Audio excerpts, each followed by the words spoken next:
Computer. There we go. All righty. All right, ladies and gentlemen, welcome Scott McDonald from BodySolid. Scott's got a long tenure with BodySolid as a company, and the reason I wanted to have him on was to talk about a brand that I really love, mainly because not only do they make phenomenal products, but I've been consistently impressed with the little things that BodySolid does with their product line. So, Scott, thank you for coming on. I really appreciate it. Well, Ashton, thanks for having me. I'm happy to be here. Awesome. Can you give us a little bit of background on your role within the company, how you got started with BodySolid, and then kind of your progression with them? Sure. I've been with the company about 18 and a half years, and I originally joined the company as the CFO. So I kind of came from the financial side, which is where my career had been before that with a couple of other companies. And very quickly became CEO after about a year, and have been doing that ever since. And my role is, everything rolls downhill. So, but seriously, obviously, my role covers pretty much everything in the company. Nice. And what was so you had a financial services background before that. So what were you doing before you joined BodySolid? Directly before, I was CFO of a company in the packaging industry and point of purchase display industry. Very different, more manufacturing based, but financially had some of the same characteristics. I actually started out my career many eons ago in banking and investment banking, long time ago. Gotcha. But mostly I've been working with operating companies and originally financial roles, and then as and always relatively small companies, so that in that role as CFO, you frequently get very involved in operations, which was my case, and was what gave me the ability, the knowledge base to move into the CEO role as I did here. Awesome. What drew you to BodySolid in the first place? Why'd you join the company? Well, I was recruited. Okay, nice. But no, it's well, if you know anything about the packaging business, particularly the packaging business a long time ago, it's a very brutal, commodity-oriented business that as my old boss used to say, you made money 1 year out of 5. You hope to break even on the other 4. That's how bad it was. Wow. And coming into a business that had a little bit more upside potential. Obviously, fitness is there's nothing bad about fitness, so it was a good opportunity for me, and I like the people who were at that point in time running the business. I like it. Can you tell us a little bit about the origins of BodySolid? When did the business start and why? And then kind of how it's gotten to this point? Sure, and that's really a good story. So the business was originally founded by 3 gentlemen, Earl Schraberg, Tony Ty, and Steve Cooley. The 3 of them had all been involved in fitness in some way or another, a little bit of retail, a little bit of sourcing, and what have you. In the 80s, and then in 89 or about that time frame, Earl Schraberg operated a company called the Shape Up Shop, which was, we believe, the first specialty fitness retailer in the Chicago area. And for those who don't know that term, that's basically just usually a smaller retailer that focuses very specifically on fitness. Freedom Fitness would fall into that category, obviously. And Earl had been to one of the trade shows and was kicked out of one of the equipment booths because they didn't want to deal with him in Chicago. So he got together with Steve and Tony and said, "What about making our own product line?" And that was the inception of BodySolid. That was 1989. So BodySolid was founded in 89 by these 3 gentlemen. They originally started out with a fairly simple bench. It was actually sourced domestically at a small manufacturer up in Wisconsin. We're based in Chicago, by the way, and have been in the Chicago area since our inception. Very shortly after that, probably a year or 2 after that, through the ties of one of the 3 owners at that time, we actually were able to take our product line to Taiwan. and start sourcing in Taiwan. We were one of the first to do that. We took a hit. I think a lot of people were saying it was cheap product and so forth, and we can talk about that in some depth as we get along into this conversation. But we were one of the first to go to Asia to make fitness equipment, and of course everybody followed us eventually. But from that standpoint, from that point in time, the product line just continued to grow. Early on, it was mostly all strength products really, ranging anywhere from benches and racks to variety of different products like the bars and weights and those items. As we got into the later portion of the 90s, we started getting into some more complex strength products like home gyms, products that had cables and things like that required a little bit more quality control. We started expanding lightly into some commercial products. And then as we got into the 2000s, that's around, I joined in the early part of the 2000s. And what we did during that period of time was really expanded our product line even double or triple fold.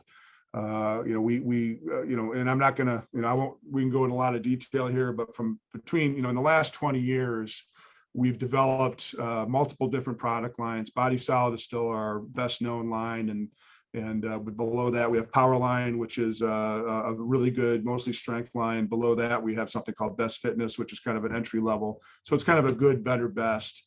But we also expanded heavily into the commercial side as well. We've got our Pro Club line, as well as cardio, which is our endurance line. And so today, and then finally, we've expanded also into a product line called BodySolid Tools, which are smaller accessory type items like jump ropes, medicine balls, and what have you. And we have been, we went from probably 20 or 30 SKUs back in 2000 to probably over 500 or 600 SKUs today. Wow. Yes. Did you find that you just wanted to expand into different economies of markets for high, mid, and lower tier? Is that why the development for Powerline? That's a big part of it, but it also had to do with the way all of our selling channels changed. In the early 2000s, e-commerce had not really hit fitness yet. It was just about to begin. There was some mail order fitness before. But you'd get ads in like Muscle and Fitness magazines and things like that. But e-commerce had not quite made that much of an impact until probably 2004, 2005, when it really took off big time. I think 2006 or 7 is when Amazon started getting into fitness, which obviously it was a game changer for a lot of people. But in those days, the typical distribution for a strength company, or excuse me, for a fitness company, was geographically based. If we had one dealer in Chicago, we would only sell to that dealer in Chicago. We wouldn't sell to other dealers in Chicago. Obviously, when the internet came along, that completely upset that apple cart. And there's kind of two ways to look at it. You can say, okay, I'm going to continue to respect the purely geographical approach and protect my dealers, or I could not protect my dealers and go 100% internet, or I could do something sort of in between, which is what we did. And a lot of our product lines that we developed were designed to protect our bricks and mortar dealers.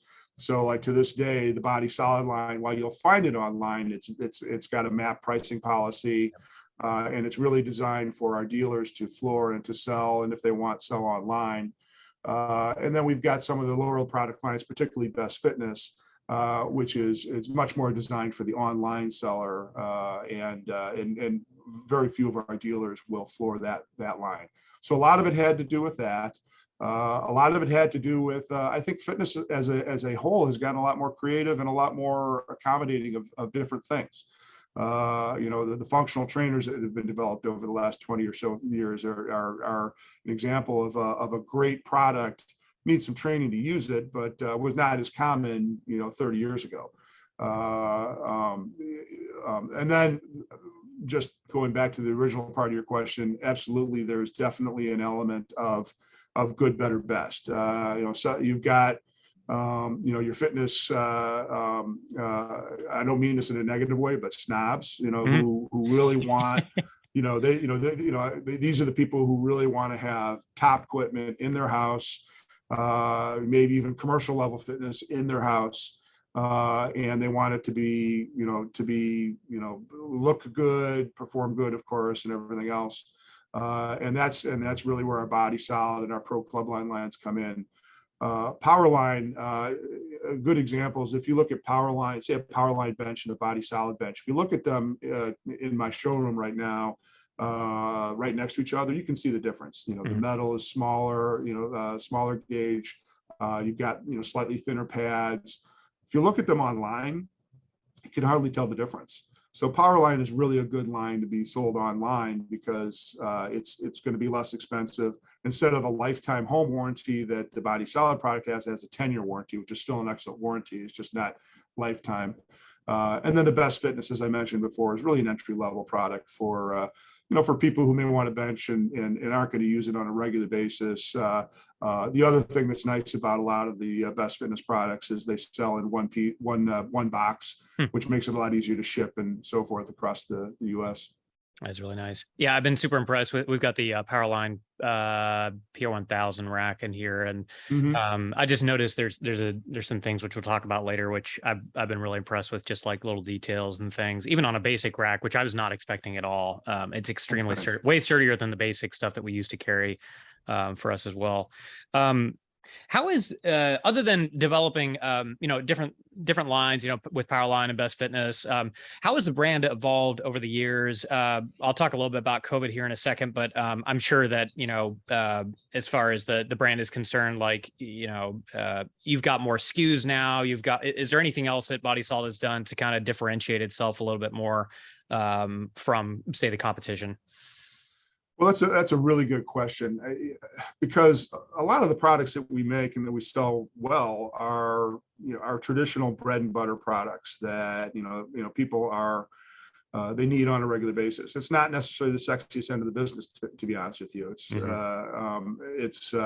it's anywhere from from a bench. We have many benches to dumbbell storage and weight storage. Those are not very sexy, but they're needed products, and people like our products.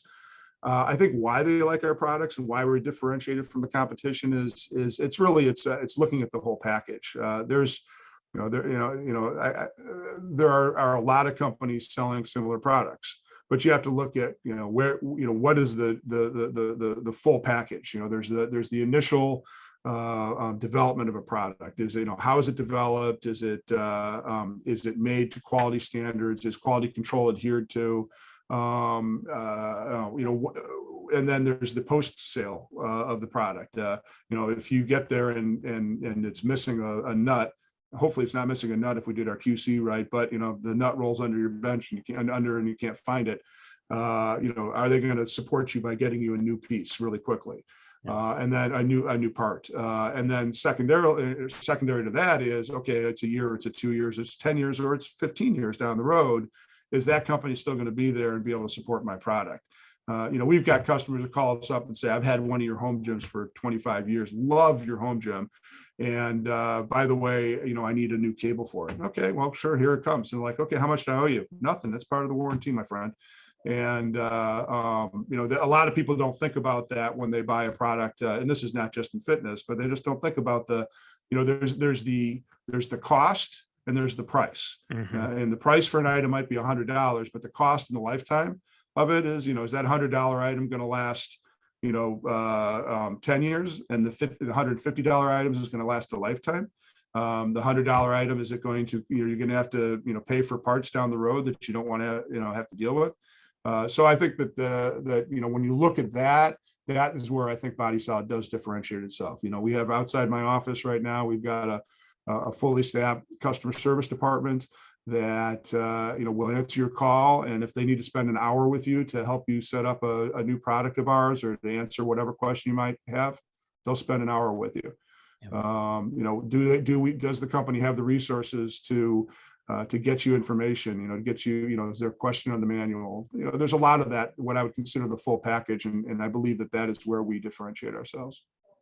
Along those same lines, how in the world have you guys survived so many other fitness manufacturers going in and out of business? I mean, y'all have been in business a long time, relatively speaking. I'm sure there's 33 other years. companies been around longer, but like, I mean, BodySolid's got quite the reputation, even in the home gym market, particularly. Mhm. Yeah, we just passed 33 years a few months ago. So yeah, we're pretty proud of our longevity. Um, I will say that there's two things. First one is we listen. Our product, and I'm sure you're going to ask me more about product development, but our product development process is we listen. We've got two constituencies. One is the dealer, and then it's the customer, the dealer's customer, the consumer. And we get feedback from both of those on a regular basis, and we listen very carefully, and we develop products that are going to appeal to both of those constituencies. Hopefully they have very similar desires. But then beyond beyond listening, I lost my train of thought there, but it's it's it's really just, I'm sorry, excuse me, it's doing the little things right.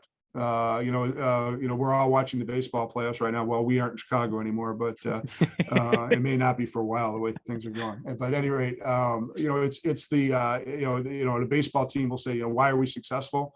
And most of the times they're not going to say it's because we hit a lot of home runs. It's going to be because we run the bases well. We execute things like bunts and sacrifices well. We do the little things well. And that's the type of stuff that we try to do. I mean, I think that one of the things that we've seen with some of our competitors who unfortunately are no longer with us, it's interesting because what you'll see is the first thing you'll see is customer service issues. You'll see quality start developing, quality issues developing in their product line, but then they won't be able to get a phone call back from customer service, or they won't be able to get parts on a timely basis. I say that a little bit, with a grain of salt, because we certainly had some of those issues because of COVID, mostly with getting parts. But overall, I think that it's just doing the little things right. Yeah. Speaking of COVID, how did y'all fare during COVID? What happened with BodySolid? Well, the fitness industry would just completely boom during COVID. It's interesting because I don't know that anybody could have predicted it, and predicted the kind of demand. It was really across the board, but I would say that probably the thing that we could have sold 100 times as many as we did sell if we'd had them were rubber dumbbells. People wanted dumbbell sets, which were just amazing. Things like home gyms were popular. Power racks did not see as much of a growth as we did. Free weights did not see as much of a growth as we did in more functional training and home gyms and things like that. But it was a difficult time. It was a good time. I mean, we had a tremendous amount of volume that came through in a very short period of time, but it was very difficult because it totally upended. We really could not service all of our customers, and we really had to make a decision on which customers were the ones we wanted to service. And who you are, but we just couldn't. We just didn't have enough product to help everybody. Wish we did, but now we're getting back to normal with full inventory levels, which is great. And it's a challenge because now we have to build back some of those relationships that we unfortunately had to short term turn down. Yeah. So from a product development standpoint, which you were referring to earlier, I mean, was there anything coming out of COVID or ways that you did business or innovations in the fitness space that you saw, different product offers that came out of that?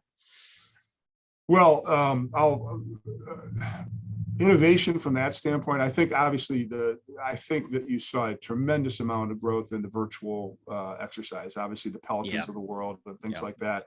And that's an obvious fact, just because of the fact you had to stay home and you couldn't go to a health club and what have you. I think that that's here to stay, regardless of Peloton's difficulties. I think that's more related to their hardware than the quality of the of the product that they offer.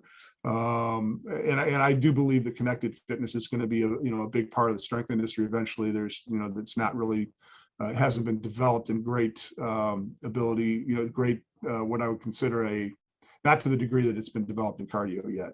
Yeah. But product development was very difficult during that period of time, particularly for us since our factories are predominantly in Asia. Yeah. And we were not able to, and still are not able to, conveniently travel there because of COVID restrictions. And so there's been, we've had to do a lot of our product development and quality control through third parties, through videos, through virtual.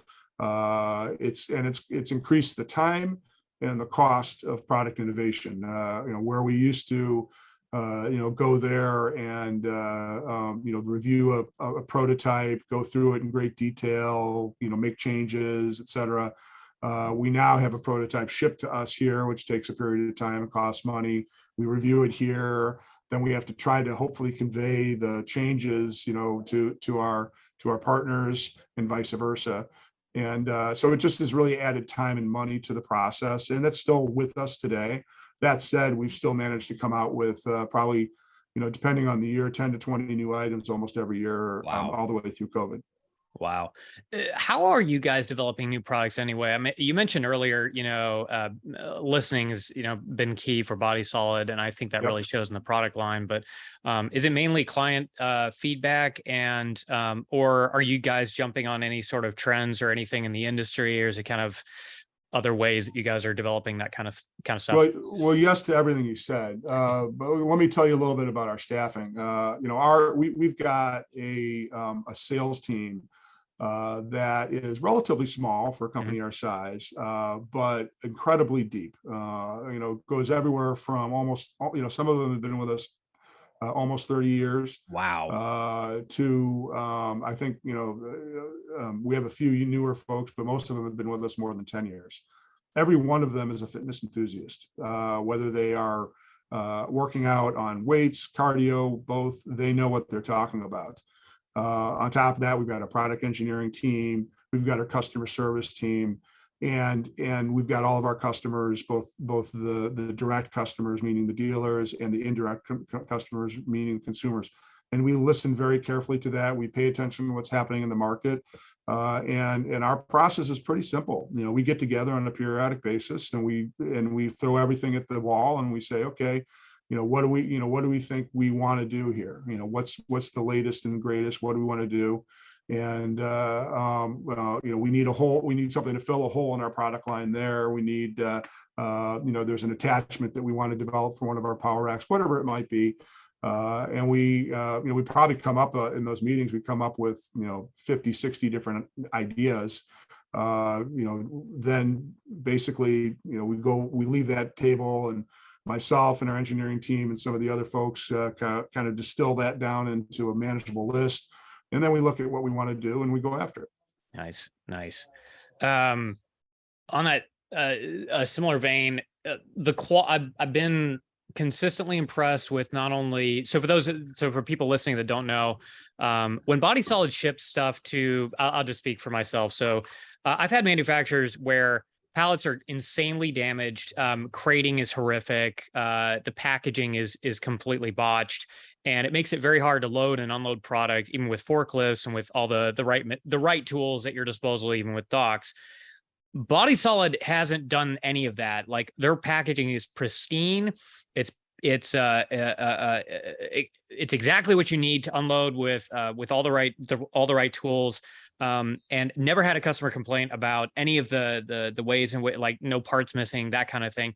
How are you guys able to maintain that level of quality while still remaining relatively competitive from a pricing standpoint, and having all the issues that you're dealing with COVID, particularly when you're, sourcing a lot of your product from Asia? I mean, some of these, a lot of it comes down to listening again. I will tell you, there was a period of time when we had a lot of pallet problems, and we were, part of it was a change in our supplier. And basically what we then did is went to a different supplier and said, not only do we want to switch our pallets to you, but we're going to design our own pallets. And so we have, as we have very heavy and in some cases awkward, long products. We have to use 90-inch pallets for a good portion of our products because of the guide rods or because it's got a weight bar with it or whatever it might be. And we designed our own 90-inch pallets that would hold up. They were also designed in a way that encourages a forklift driver to pick them up the right way so they don't break. Yep. But that, you ask about, how do we get, that's one of those little things. It's a very little thing. How do we lay something out on the pallet? There's a lot of ways you can throw, most of our pallets, particularly for a dealer order, are going to be loaded as much as we can because, most of our freight rates are per pallet. So if it costs us, $200 to ship a pallet to you, you want us to put as much as we can within legal limits onto that pallet. And that's what we do. We can do that, but how do we stack it on there? And then how do we attach it to it? Do we shrink wrap it? Do we band it? Do we a little bit of both? Because all those you're right, they do add cost. But really in the overall scope of thing, those costs, if you spend an extra $2 for a pallet, if you have a little bit more banding and a little bit more plastic on it, that's going to protect the product, then that's a good thing. Yeah, absolutely. Yeah, it really does pay off because we've had, again, just other distributors where it'll come, you'll know even before everything's open that there's going to be missing parts somewhere in this product. You're just not sure where, and it's a guessing game of once you ship it out when you're going to hear back from the client. So the little things. So here's a few things that I've noticed. So Powerline racks. Again, for those listening that don't know about this, the Powerline racks that BodySolid has on the safety rods in the back, there's a cotter pin that keeps it from backing out, so that when you're lifting, that safety rod will not back out from the holes and completely fail you when you're dropping a heavy load from a squat or a bench or whatever it is. Touch-up paint. Included with, it seems like every single product that you guys have, which I was not expecting, was incredible. The dumbbell racks, even down to the cheapest one that we got, the 3-tier, was built way more solidly than any crap you can get on Amazon or anything else that we've ordered to date. Is that on purpose? Like the little just touches, like, oh my goodness, I didn't expect that this was going to, I didn't see this online. Like, is that something that BodySolid is actively doing as almost like a Five Guys bonus effect with the fries in the bottom of the box? I think it's just experience. We know what kind of out of the box issues that can happen from a standpoint, for example, touch-up paint. A little bit of touch-up paint goes a long way towards, if a scratch does develop, or even, quite honestly, just taking it out of the box, somebody might knock something together and get a scratch. Some of the other things like the cotter pin you mentioned, we haven't talked about this yet, but safety is obviously extremely important to us. Yeah. And we have a product that could really injure you if you're not careful. And let's face it, the safeties on a power rack, they are very important, because if they fall out, if they break, if they bend, you're gonna have an injured person, badly injured. And so, those little things, may seem like a convenience, but it's really, there's a safety issue there too, of making sure that that the product will not hurt one of our customers. That would be the worst thing ever. Yeah, absolutely. It does make a huge difference for me, just from a dealer standpoint, because I'm able to feature those kinds of things and just point out the little differences that make this so much a superior product to any other manufacturer. It makes it really easy. Again, I think it goes back to what I mentioned earlier. It's the complete package. Not the package that the product comes in, but what BodySolid offers to a customer. Yeah. In the sense that we're really trying to protect you from soup to nuts, whether it's a minor blemish, or whether it's your safety. And it's not just today when you bought the product, but it's years from now when you have a problem with the product because it's whatever. And again, it's the complete package. Yeah. What over the years has been the most popular product BodySolid sold? You mentioned dumbbells during COVID, but I'm sure there's something else that usually sells pretty well. Well, I think it varies a lot from over trends. I mean, I think back in the late 90s into the early 2000s, it was home gyms, and then home gyms kind of went out of favor for functional trainers, which are still pretty popular. I think that free weight training got to be very much more popular, probably about the same time kind of CrossFit came up. Yeah. And so there's a lot of trends out in the market that we end up paralleling. We sold a lot of spin bikes when Peloton was selling a lot of spin bikes. And so there's definitely that element. But it's funny, we have a statement or a saying here: storage always sells. And I think we've got probably the broadest array of products that will store fitness products. Yeah. Everywhere from dumbbell racks to weight trees to bar holders to some of our more interesting recent ones are accessory racks that are designed either for the home, or we have a larger version for commercial that will offer you multiple ways to get your things like your foam rollers and your resistance tubes and what have you off the ground and in a nice rack, so it's stored nicely. But I would say that the most consistent seller year in, year out would probably be some of our storage products. Sure. I'm sure it's easy with a lot of these products, particularly for some of your lines, to, just make like, I'm sure mentally it's easy to do this. Like, oh, we can just make a knockoff of this, make it cheaper, make it, lighter weight. Like, but I've noticed that you guys seem to intentionally avoid doing that. It seems like that's a business decision on your guys' end. But I mean, how do you avoid, letting that happen? Like just basically just producing low quality knockoffs that other companies seem to really enjoy doing. Oh, they've made this, it seems really popular, I'm just going to make 1,000 of these, and they're going to be slightly less thick on the metal and a little bit more flimsy, but it'll be fine.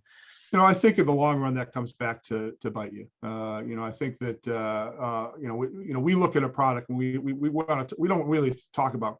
Certainly we worry about the cost, but that's not the first thing we talk about. The first thing we talk about is what do we want in it, and what qualities do we want that product to have.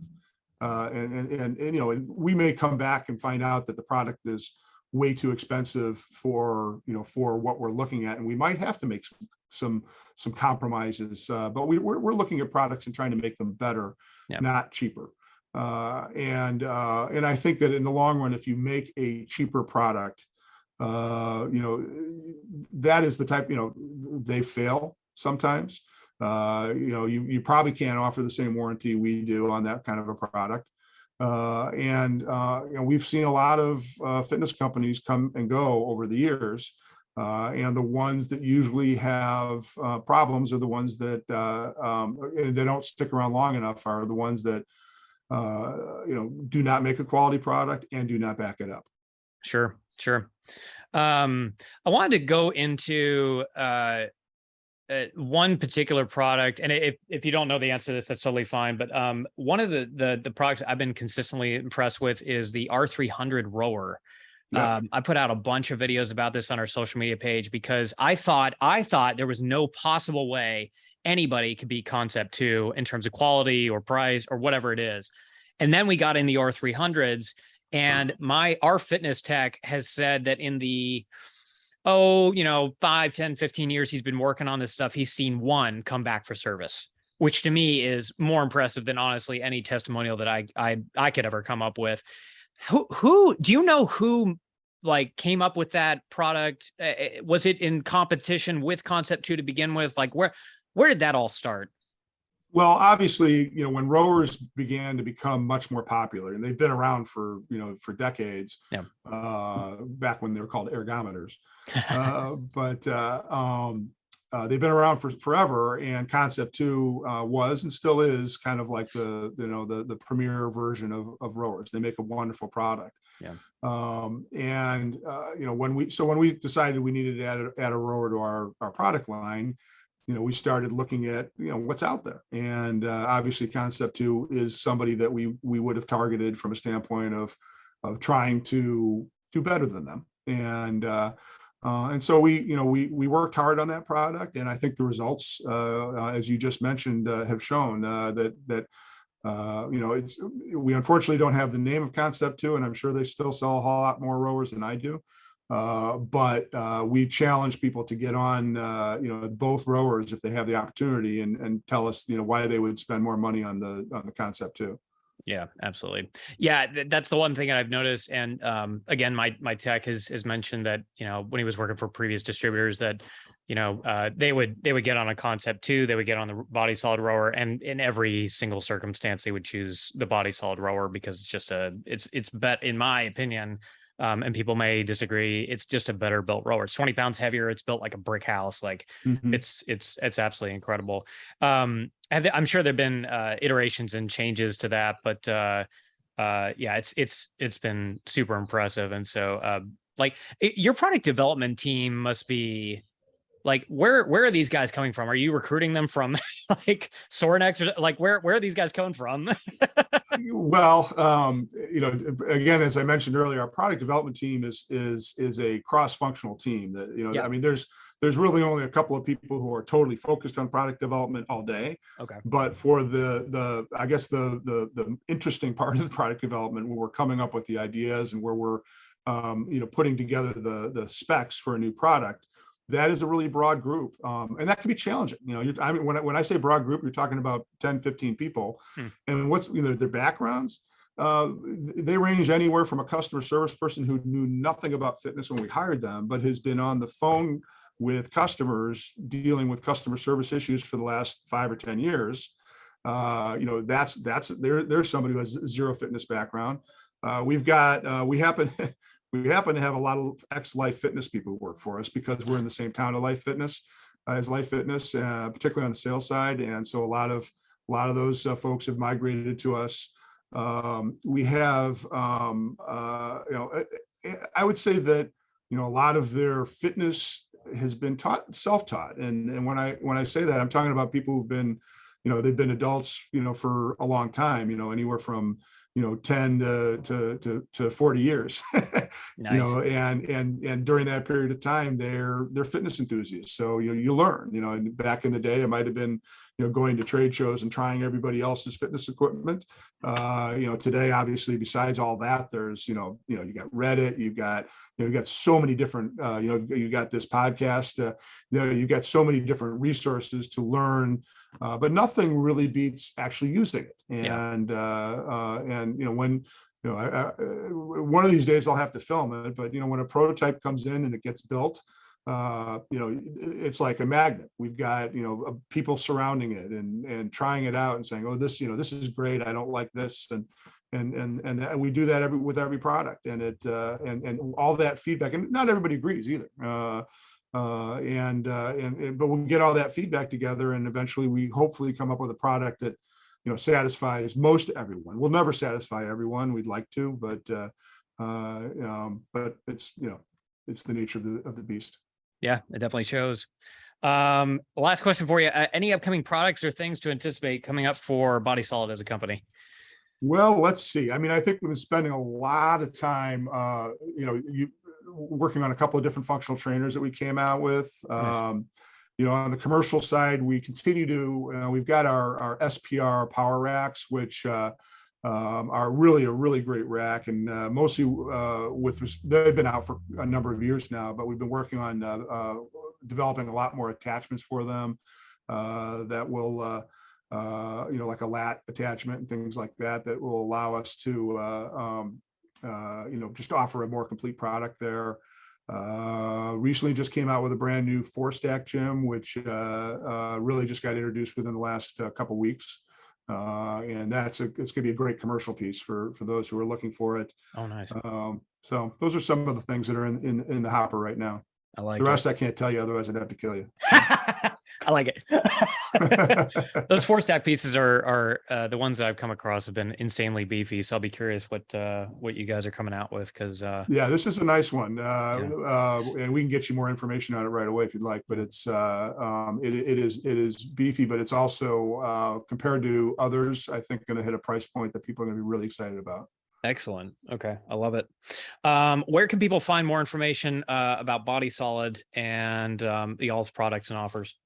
Obviously, bodysolid.com is our website. It's very informative. Besides, the basic product listings, every single product page has got tech specs, It's got a manual if you want to look at it. It's got videos of usage. It's obviously got photos and, pretty much anything you could think of. And then I would say follow us on various social media. We're very active on everything, and easy to find. And you will, you'll be the first to hear about new product announcements when they come out, and also an opportunity to interact with us if you so choose. Excellent. Well, thank you, Scott. I appreciate the interview, and best of luck with the company moving forward. Thank you so much. Thank you so much, Ashton. All right. Take care. All right. See you later.